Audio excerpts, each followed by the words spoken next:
Hello everyone, and this is Sam, and I'm going to be doing another video on the America game, which, to be quite honest, I fell in love with. I think it's brilliant.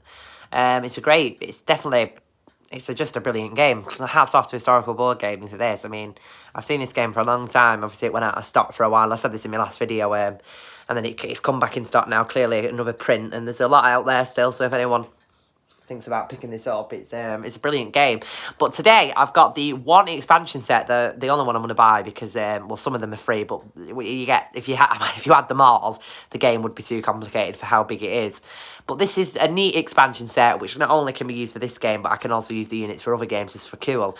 It's bringing the heavies expansion set, which basically brings in 1, 2, 3, 4, 5 separate units for the Americans, 8 more separate units for the Germans, and 6 more for the Japanese.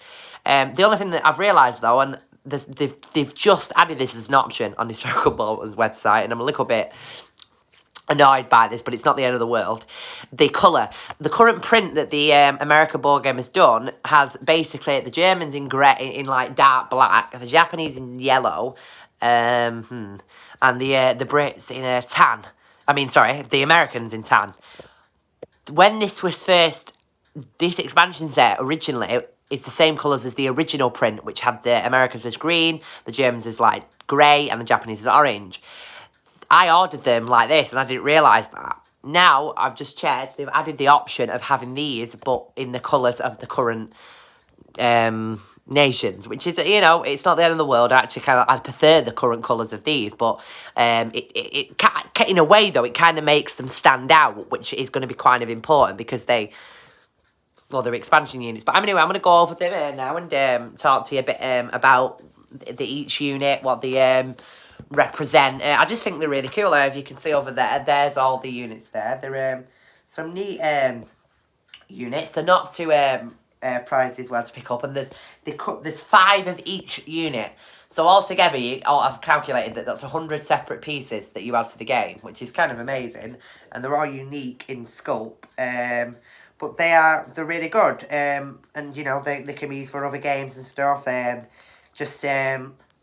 you want to just use an interesting unit. Sorry, I'm just actually getting up the actual bringing the heavies so I can actually show you what each unit is, because I can't actually remember. Sorry about this. I should have probably took this first. Nearly there now. There we are. Got it. Right. Right. So bringing the heavies. Okay. So I'm just going to put my on there, sorry. Right, so we have the, we'll go for the Americans first. We have here the M36 Jackson tank, okay. That's a tank, it's a heavy tank destroyer.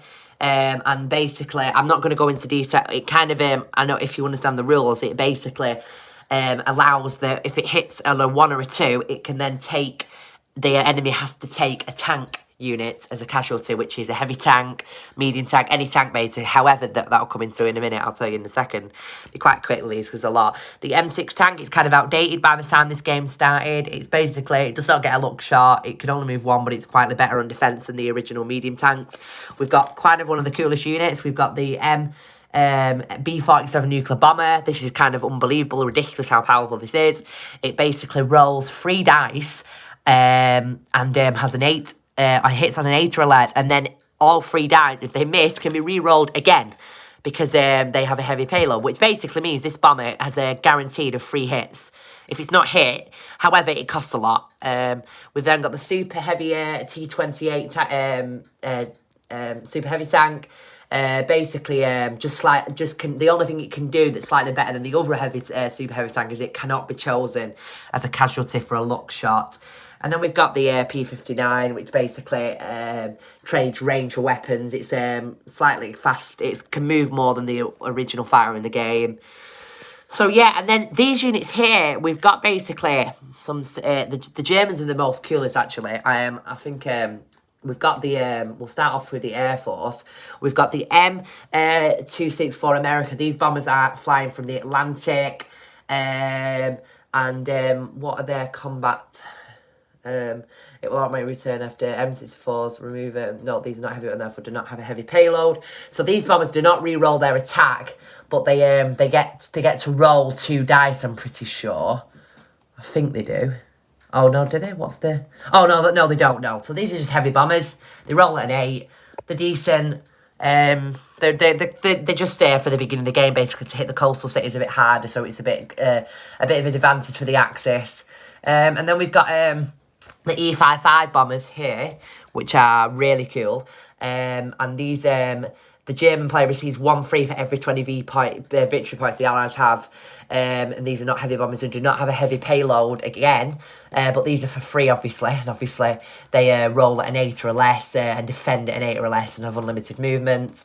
And then we've got the HO229 bombers. These are all, like, most of these are experimental units that, like, the Allies found at the end of World War II for the Germans that they were planning, but then obviously they never came into force. And obviously these are obviously Allied. If you remember the B-52 bomber, that actually did come into force. And we'll finish off with the has improved range and firepower. This fighter here, probably the best fighter in the game actually. And then with the Japanese units here, we've got a new few tanks. And then we've got the different planes here, similar to the Germans basically. These two. I think this bomber's different though. Let me have a look. Yeah, propelled up from those bombers are exactly the same again as the Germans, but ones. They're kind of similar. We've got a medium tank. However, this is a medium tank and it's superior main guns. And it may choose a tactical unit as a casualty and a look shot of a 1 or a 2. They're the key things. Some of these, the look shot in the game's only a 1. These are a 1 or a 2. And then, yeah, that's it. Yeah, so it's really cool, these extra units. And they definitely, I can tell, will add something extra to the game. But yeah, I just wanted to show you them. It's sorry for being a while again with the video, obviously.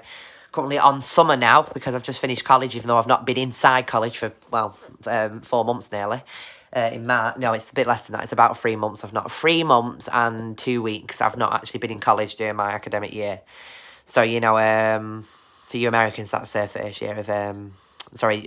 third year of high school equivalent. So I'm going into my last year of mandatory kind of education next year, because obviously in this country between the age of 16 and 18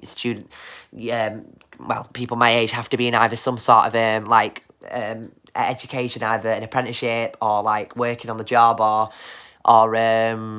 higher education. I mean further education in college, doing a BTECs or A levels. But obviously once you turn 18, then there's nothing on. You can do whatever you want. You can not work. Obviously, that would obviously not be good. But you basically once you turn 18, you basically have a choice of either going to university or doing something else. Like let's say it. But anyway, so that's all I wanted to say. I hope you've enjoyed. And that'll be me. So bye bye.